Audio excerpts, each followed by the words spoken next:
රසායන විද්‍යාව බහුවර්ණ ප්‍රශ්න පත්‍රයේ ප්‍රශ්නාංකය 22 ආවර්තාවකයේ 3D මූලද්‍රව්‍ය පිළිබඳ පහත කුමන වගන්තිය අසත්‍ය වේද? 3D මූලද්‍රව්‍ය පිළිබඳ අසත්‍ය වගන්තිය තමයි අහන්නේ. හොඳට ඔලුව තියා ගන්න මේ අහන්නේ 3D ඒවා ගැන. පරමාණුක අරයන් එම ආවර්තයේ ඇති S ගුණයේ මූලද්‍රව්‍යයන්හි පරමාණුක අරයන්ට වඩා කුඩා වේ කියලා කියනවා. ඔව් එම ආවර්තය ගැන මම සංසන්දනය කරන්නේ. දැන් උදාහරණයක් ගත්තොත් එහෙම පොටෑසියම් කැල්සියම් ඉන්න ආවර්තය ඊළඟට ඉන්නේ ස්කැන්ඩියම් ටයිටේනියම් වැනේඩියම් ඔය ආකාරයට තමයි 3D මූලද්‍රව්‍ය පවතින්නේ. එතකොට වමේ ඉඳන් දකුණට යනකොට ආවර්තයක් දිගේ අරය කියන එක අඩු වෙනවා. කාණ්ඩයක් දිගේ පල්ලෙහාට යනවා නම් අරය වැඩි වෙනවා. එතන ඔය කොහොමද පැහැදිලි කරන්නේ? අරය අඩු වෙන්නේ ඇයි? සපල න්‍යෂ්ටික ආරෝපණය නිසා. න්‍යෂ්ටිය සතු ප්‍රෝටෝන සංඛ්‍යාව වැඩිවීම නිසා සපල න්‍යෂ්ටික ආරෝපණය ඉහළ යනවා. ඒතර ඒක ප්‍රතිඵලයක් විදියට ඉලෙක්ට්‍රෝන වල හැකිලෙනවා. ඒක නිසා තමයි පරමාණු කාර්ය අඩු වෙන්නේ. ඒතර පළවෙනි වගන්තිය හරි. S ගොණුවේ එකම ආවර්ත කට්ටිය සංසන්දනය කරන්නේ. එතකොට S ගොණුවේ කට්ටියට වඩා 3D කට්ටියගේ පරමාණු කාර්යයන් කුඩා වෙනවා. දැන් පොටෑසියම් කැල්සියම්ට වඩා 3D අයගේ අරයන් කුඩායි. ඒතර ඒක හරි වගන්තියක්. අසත්‍ය නැහැ. ඝනත්වය එම ආවර්තයේ ඇති S ගුණයේ මූලද්‍රව්‍යයන්හි ඝනත්වයට වඩා වැඩි වේ කියලා කියනවා. ඒතර ඝනත්වයේ ප්‍රකාශනය කොහොමද අපි ගන්න? D සමානයි m බෙදීම v. ඝනත්වය සමානයි ස්කන්ධය බෙදීම පරිමාව. දැන් S ගුණයත් එක්ක සංසන්දනය කරද්දී අපි දන්නවා අරය අඩු වෙනවා කියලා. අරය අඩු වෙනවා නම් v ට මොකද වෙන්නේ?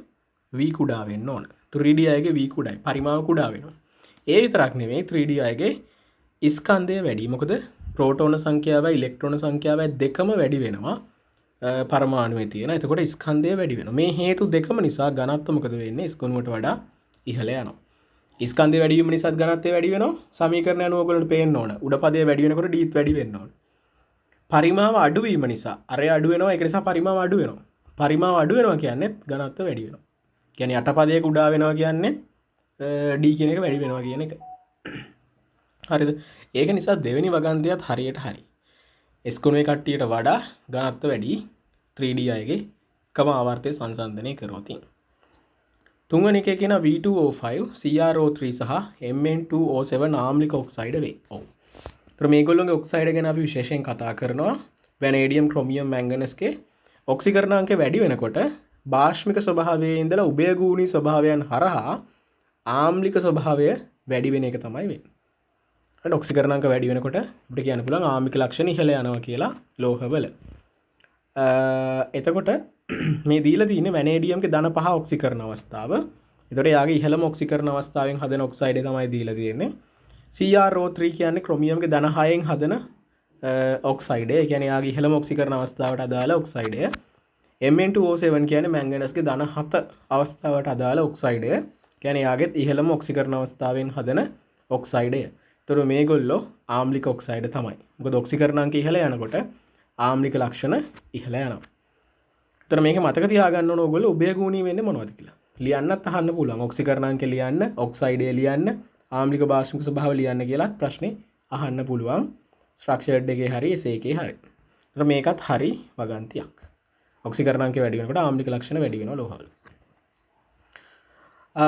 පළමු අයනීකරණ ශක්ති එම ආවර්තයේ ඇති S ගුණයේ මූලද්‍රව්‍යයන්හි පළමු අයනීකරණ ශක්තිය වලට වඩා අඩු වේ කියලා කියනවා. ඒතර අයනීකරණ ශක්තිය කෙරෙහි බලපාන්නේ අරය. ප්‍රධානම අරය තමයි අයනීකරණ ශක්තියට බලපාන්නේ. නැත්නම් ඉලෙක්ට්‍රෝන සැකැස්ම කිව්වත් වැරද්දක් නැහැ. අරය එහෙම නැත්නම් ඉලෙක්ට්‍රෝන සැකැස්ම. දැන් S ගුණයේ කට්ටියත් එක්ක සංසන්දනය කරොත් ඕගොල්ලෝ දන්නවා S ගුණයේ අයට වඩා 3D අයගේ අරය අඩු වෙනවා. එකම ආවර්ත සංසන්දනය කරාම මේගොල්ලන්ගේ අරය අඩුයි. අරය අඩුයි කියන්නේ මේගොල්ලෝ න්‍යෂ්ටියට ළඟින් තමයි එළියම තියෙන ඉලෙක්ට්‍රෝනෙත් තියෙන්නේ.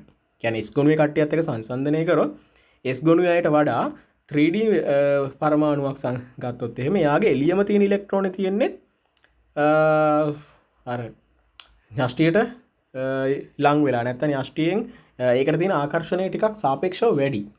ඒ කියන්නේ අරය අඩු නිසා ඉලෙක්ට්‍රෝන ගලවන්න අමාරුයි. යා න්‍යෂ්ටියත් එක්ක තියෙන ආකර්ෂණ බලය වැඩි S ගුණයත් එක්ක සංසන්දනය කරද්දී. ඒක නිසා මොකද වෙන්නේ 3D අයගේ S ගුණයේ කට්ටියට වඩා අයනීකරණ ශක්තිය ඉහළ යන්න ඕන. ඉලෙක්ට්‍රෝන ගලවන්න ලොකු ශක්තියක් දෙන්න ඕනේ. මොකද ඒගොල්ලෝ නෂ්ටයට තදින් බැඳිලා ඉන්නේ අරගොල්ලන්ට වඩා. S ගුණයට වඩා. ඒතර මෙතන කියන්නේ පළවෙනි අණීකරණ ශක්තිය එම ආවර්තයේ ඇති S ගුණීය මූලද්‍රව්‍යයන්හි පළමු අණීකරණ ශක්තියට වඩා අඩු වේ කියලා. අඩු වේ කියන එක තමයි වැරද්ද. වැඩි වෙන්නයි ඕන. මොකද අරේ අඩු කට්ටියක තමයි අණීකරණ ශක්තිය වැඩි වෙන්නේ. මොකද මේගොල්ලොන්ගේ අරේ අඩු නම් 3D කට්ටියගේ අරේ අඩු නම් I1 කියන එක වැඩි වෙන්න ඕන.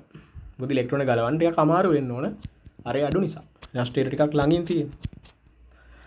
රයිට්. ඉතින් නම් ඒක තමයි අසත්‍ය වගන්තිය වෙන්නේ. කොබෝල්ට් සංයෝගවල කොබෝල්ට් වඩාත්ම සුලභ ඔක්සිකරණ අවස්ථාව වෙනුවේ ධන 2 හා ධන 3 වේ කියලා කියනවා. ඔව්. 3D මූලද්‍රව්‍යයන් වල ඔක්සිකරණ අංක ගැන අවබෝධයක් තියෙන්න ඕනේ. ඒතර කොබෝල්ට් ධන 2 සහ ධන 3 තමයි සුලභව පෙන්වන ඔක්සිකරණ අංක දෙක වෙන්නේ. ඒතර ඒකත් හරි වගන්තියක්. මම හිතන ඔයගොල්ලෝ පැහැදිලි වෙන්නේ නැති කියලා. ඒතකොට 3D මූලද්‍රව්‍ය ගැන තමයි අත්තට මේකේ ප්‍රශ්නය අහලා තියෙන්නේ. තාමත් ඔයගොල්ලෝ අපේ channel එක subscribe කරලා නැත්නම් subscribe කරන්න කියලා ආරාධනා කරනවා ලස්මාර්ට් ඇකඩමි. ඒ වගේම අපේ videos share කරන්න කියලා ආරාධනා කරනවා. අපි යමු ඊළඟ ප්‍රශ්නයට.